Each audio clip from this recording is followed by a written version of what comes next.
Selamat datang di bagian 4, berpindah ke AWS Cloud. Setelah kita mempelajari apa itu AWS dan berbagai layanannya, pertanyaan besar selanjutnya adalah bagaimana sebuah organisasi mulai berpindah ke cloud secara efektif. Untuk menjawab ini, AWS menciptakan sebuah panduan komprehensif yang disebut AWS Cloud Adoption Framework atau AWS CAF. Pindah ke cloud bukan hanya sekedar memindahkan server, tetapi juga tentang mentransformasi bisnis. AWS CAF membantu organisasi mengidentifikasi celah dalam keterampilan dan proses mereka melalui 6 perspektif utama.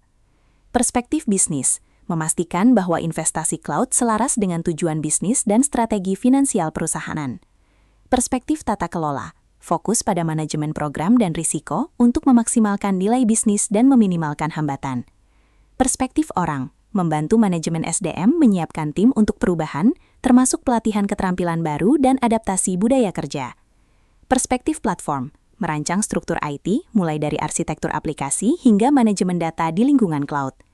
Perspektif operasi, memastikan layanan cloud dikelola dan dijalankan dengan efisiensi tinggi sesuai dengan standar operasional yang baru. Perspektif keamanan, memastikan kepatuhan dan perlindungan data tetap menjadi prioritas utama selama dan setelah proses migrasi. Dengan menggunakan AWS Cloud Adoption Framework, organisasi memiliki peta jalan yang jelas untuk menyeimbangkan antara teknologi dan kesiapan bisnis. Ini memastikan bahwa perjalanan Anda menuju cloud menjadi lebih terukur, aman, dan berhasil. Terima kasih telah menyimak, dan mari kita pelajari lebih lanjut bagaimana setiap perspektif ini bekerja dalam bagian selanjutnya. Pindah ke cloud bukan hanya soal memindahkan server dari kantor ke pusat data AWS. Ini adalah perjalanan besar yang melibatkan seluruh aspek organisasi. Untuk memastikan proses ini berjalan sukses, AWS menyediakan Cloud Adoption Framework atau CAF yang membagi tantangan adopsi cloud ke dalam 6 perspektif utama. Mari kita bedah ke 6 perspektif ini yang diatur menjadi 2 kelompok besar. Pertama, perspektif yang berfokus pada bisnis di sisi kiri. Perspektif bisnis berfokus pada bagaimana cloud bisa membantu mewujudkan strategi organisasi dan memastikan nilai ekonomi yang maksimal. Perspektif orang, memastikan sumber daya manusia kita siap, mulai dari perubahan budaya kerja hingga pelatihan keterampilan baru agar tim Anda lincah di ekosistem digital. Perspektif tata kelola, mengatur strategi manajemen program dan risiko, memastikan bahwa investasi IT selalu selaras dengan tujuan organisasi. Kedua, perspektif yang berfokus pada teknis di sisi kanan. Perspektif platform menyangkut arsitektur teknis, mulai dari desain infrastruktur, manajemen data, hingga pembuatan aplikasi yang optimal di cloud. Perspektif keamanan fokus pada perlindungan data dan kepatuhan, compliance, memastikan standar keamanan tetap terjaga selama dan sesudah adopsi. Perspektif pengoperasian mengatur bagaimana layanan IT dijalankan setiap hari, menjamin efisiensi operasional agar sistem tetap berjalan stabil dan andal. Setiap perspektif ini terdiri dari serangkaian kemampuan yang saling berkaitan. Dengan memperhatikan ke-6 poin ini, organisasi Anda dapat membangun pendekatan yang komprehensif, mempercepat inovasi, dan yang terpenting, mencapai kesuksesan adopsi cloud yang berkelanjutan. Terima kasih, dan mari kita lanjut ke pembahasan detail di slide berikutnya. Sekarang, mari kita bedah perspektif pertama dari AWS Cloud Adoption Framework, yaitu perspektif bisnis. Perspektif ini sangat krusial karena menjadi jembatan antara kapabilitas teknis IT dengan visi strategis perusahaan. Dalam perspektif ini, fokus utama kita bukan pada teknologinya, melainkan pada bagaimana teknologi tersebut mendukung tujuan organisasi secara keseluruhan. Poin intinya adalah, kita harus memastikan bahwa IT selaras dengan kebutuhan bisnis, dan setiap investasi IT yang dilakukan dapat ditelusuri hasilnya secara nyata. Siapa saja yang terlibat dalam perspektif ini? Mereka adalah para manajer bisnis, manajer keuangan, pemilik anggaran, dan pemangku kepentingan strategi lainnya. Untuk mencapai keselarasan tersebut, perspektif bisnis mencakup 4 kemampuan utama. Keuangan IT, mengelola anggaran dan biaya cloud agar tetap efisien. Strategi IT, menyusun rencana teknologi yang mendukung tujuan jangka panjang perusahaan. Realisasi manfaat, memastikan bahwa transisi ke cloud benar-benar memberikan nilai tambah yang bisa dibuktikan. Manajemen risiko bisnis, mengidentifikasi dan memitigasi risiko finansial maupun operasional saat berpindah ke cloud. Dengan memperkuat perspektif bisnis, organisasi tidak lagi melihat cloud sebagai biaya tambahan, melainkan sebagai mesin pendorong pertumbuhan dan inovasi. Terima kasih, dan mari kita berlanjut ke perspektif berikutnya. Setelah menyelaraskan strategi bisnis, faktor krusial berikutnya dalam perjalanan cloud kita adalah manusia. Mari kita bahas perspektif orang. Ingatlah, teknologi secanggih apapun tidak akan memberikan hasil maksimal tanpa kesiapan tim yang menjalankannya. Dalam perspektif ini, fokus utama kita adalah membangun organisasi yang tangkas atau agile. Kita harus memprioritaskan 3 hal utama: pelatihan, kepegawaian, dan perubahan organisasi. Siapa yang memegang peranan di sini? Tentu saja tim sumber daya manusia atau SDM, staf, dan para manajer orang di seluruh lini perusahaan. Untuk mendukung transisi ini, perspektif orang mencakup 5 kemampuan utama yang harus kita kembangkan. Manajemen sumber daya menilai dan memetakan kebutuhan tenaga kerja saat kita berpindah ke model cloud. Manajemen insentif memberikan apresiasi dan motivasi bagi karyawan agar mereka semangat dalam mengadopsi cara kerja baru. Manajemen karir merancang jalur karir yang relevan dengan perkembangan teknologi cloud di perusahaan. Manajemen pelatihan menyusun program belajar yang berkelanjutan agar tim memiliki keterampilan teknis yang mutakhir. Manajemen perubahan organisasi mengelola transisi budaya dan struktur perusahaan agar proses adopsi cloud berjalan mulus tanpa hambatan internal. Dengan menempatkan manusia sebagai pusat dari perubahan, kita tidak hanya memindahkan data ke cloud, tetapi juga membangun budaya inovasi yang akan membawa perusahaan jauh ke depan. Terima kasih, dan mari kita lanjut ke perspektif berikutnya. Setelah kita membahas peran manusia dan strategi bisnis, kini saatnya kita beralih ke aspek kendali, yaitu perspektif tata kelola atau governance. Perspektif ini adalah kunci untuk memastikan bahwa seluruh mesin IT kita tetap berjalan di jalur yang benar sesuai dengan koridor organisasi. Tujuan utama dari perspektif tata kelola adalah menyelaraskan keterampilan dan proses IT dengan strategi serta tujuan bisnis. Dengan tata kelola yang baik, organisasi dapat memaksimalkan nilai bisnis dari investasi IT yang dilakukan, dan di saat yang sama meminimalkan risiko bisnis. Pihak-pihak yang memegang peranan penting di sini meliputi CIO, manajer program, arsitek perusahaan, analis bisnis, hingga manajer portofolio. Ada 4 kemampuan utama yang dikelola dalam perspektif ini. Manajemen portofolio menentukan prioritas investasi dan inisiatif IT yang memberikan dampak terbesar bagi organisasi. Manajemen program dan proyek memastikan setiap proyek migrasi atau pengembangan cloud berjalan tepat waktu, tepat anggaran, dan tepat sasaran.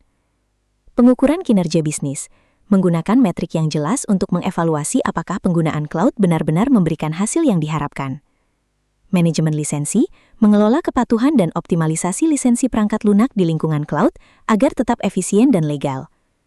Dengan tata kelola yang kuat, perpindahan ke cloud bukan lagi sebuah spekulasi, melainkan sebuah langkah terukur yang mendukung akuntabilitas dan keberhasilan jangka panjang perusahaan.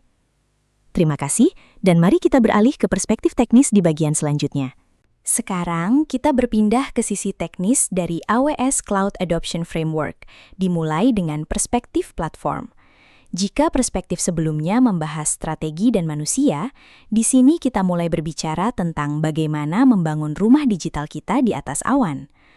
Dalam perspektif ini, tugas utama tim IT adalah memahami dan mengkomunikasikan sifat sistem IT serta hubungan antar komponen di dalamnya.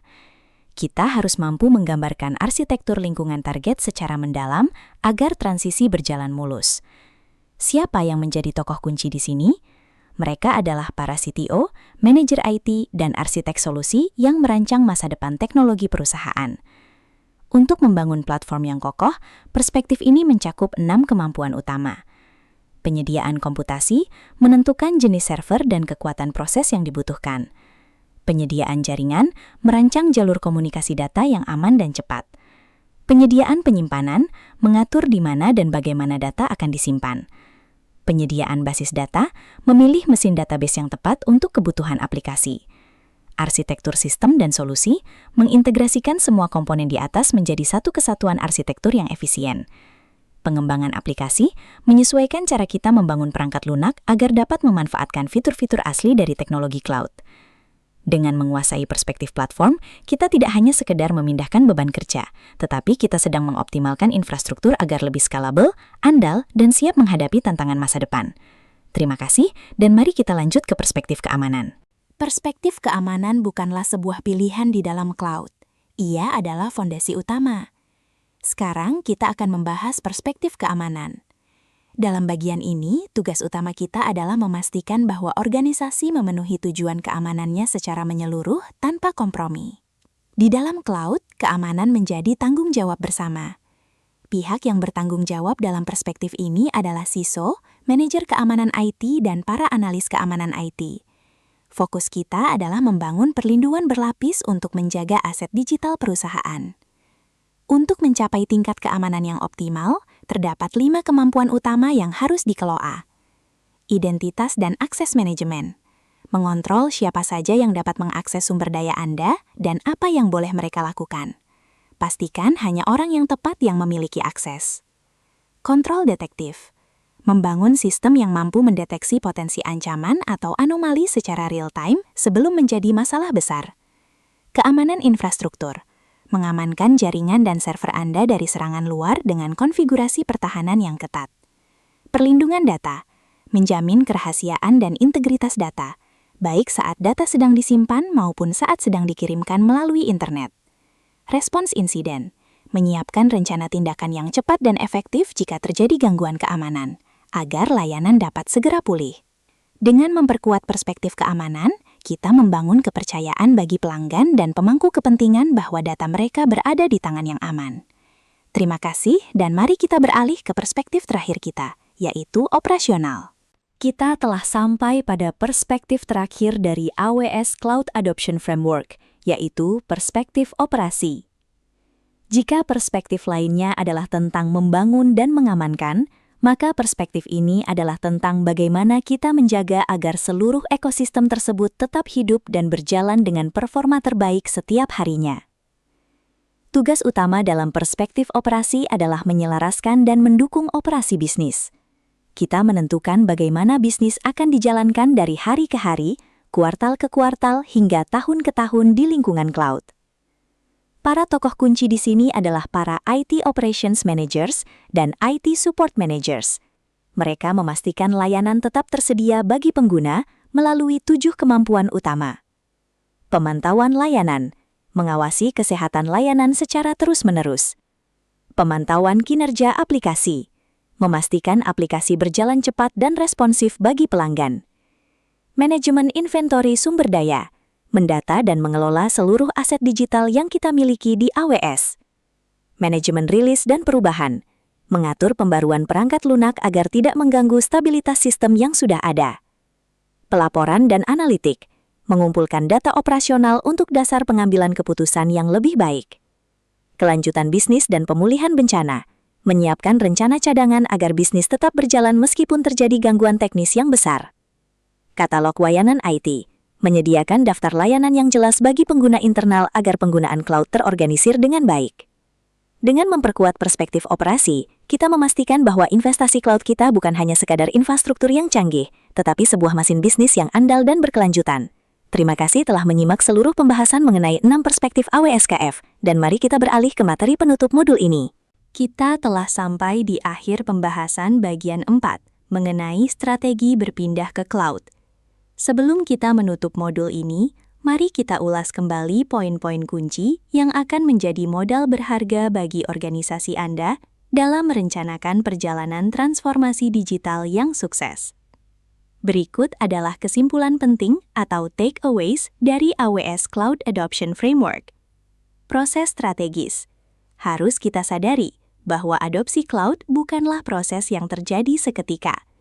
Bagi sebagian besar organisasi, ini adalah perjalanan yang membutuhkan strategi matang serta penyelarasan yang cermat di seluruh lini organisasi. Peran AWS CAF. Inilah alasan AWS CAF dibuat, yaitu untuk membantu organisasi Anda mengembangkan rencana yang efisien dan efektif, memastikan setiap langkah yang diambil memiliki tujuan yang jelas. 6 bidang fokus. Ingatlah bahwa panduan ini diatur ke dalam 6 bidang fokus yang disebut perspektif. Kita sudah membahas masing-masing dari sisi bisnis, orang, tata kelola, platform, keamanan, hingga operasional. Tanggung jawab bersama. Setiap perspektif terdiri dari rangkaian kemampuan bisnis atau teknologi yang merupakan tanggung jawab bersama para pemangku kepentingan utama. Kesuksesan migrasi bergantung pada kolaborasi aktif di antara mereka. Dengan memahami kerangka kerja CAF ini, Anda kini memiliki peta jalan untuk melakukan migrasi ke AWS Cloud dengan lebih percaya diri dan terukur. Terima kasih telah mengikuti seluruh rangkaian materi pada modul 1 Ikhtisar Konsep Cloud ini. Sampai jumpa di modul-modul praktis berikutnya.